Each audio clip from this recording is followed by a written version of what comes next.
eh. Dapat nga yung tinapay na binili, wala ka naman. So, Paano mabubuo yan? Itlog. bawang, sibuyas. Itlog. Ano yun? Kunting bawang. Toyo. Kunting toyo lang. Breadcrumbs. Breadcrumbs sa kato. Worcestershire.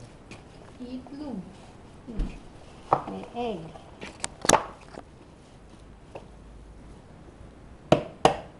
Eklog. Ilan? Saka.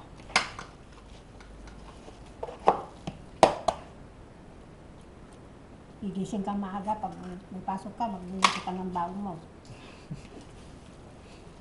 Hindi nga luto na, nakikira sa gabi. Ang baon sa umaga.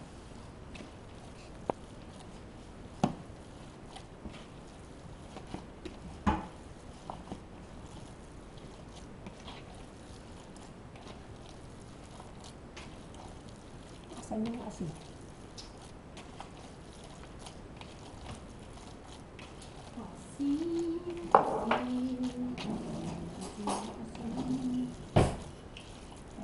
Ay, dami yung kadami. Yan, ang kadami. Ano, sista? Ilagay mo dito yan kasi kailangan ko na. Yan, para pag ano si nanay, may i-click mo lang dun sa computer niya yung how to make hamburger. Oh, okay. Sa adobo. Uy. Adobo.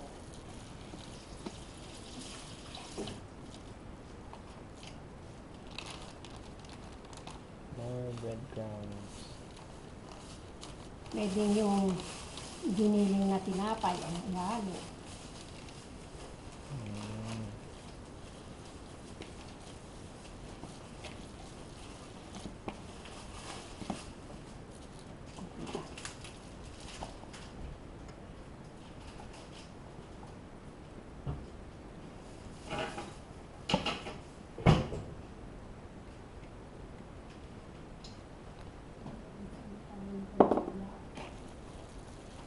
Ano nga, gagawa ko nga ng ganito sa Pilipinas pag uwi namin.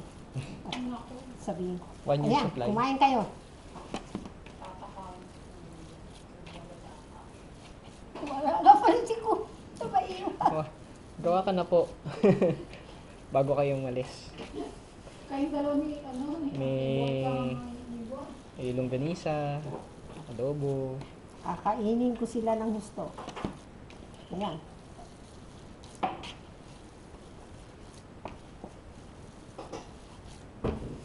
Kaya lang ata, walang tinapay na malalaki doon na pang hamburger eh. Meron. Meron ba? Ang dami-dami ng tinapay.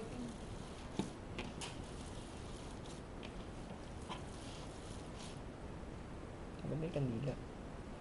Kasi, pag nagluluto, ano, ba't may kandila? Para na-absorb yung amoy ng pagkain. Hindi. Magla-light ka ng kandila.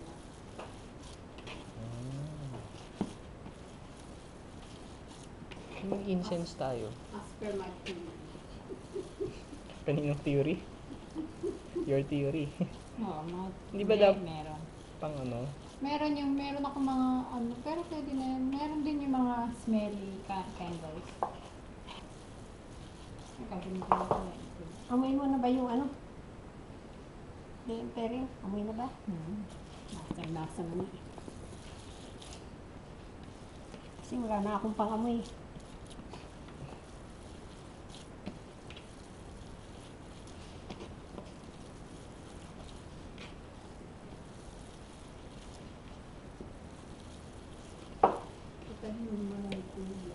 Hindi ko nalalagyan nung ano, yung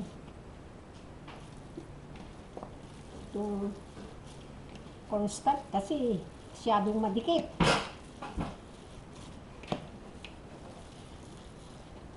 Sa mong paglalagay.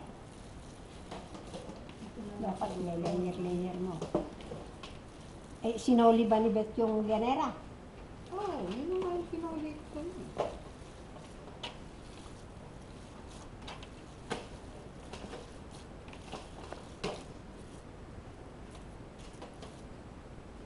na ano yung bawang.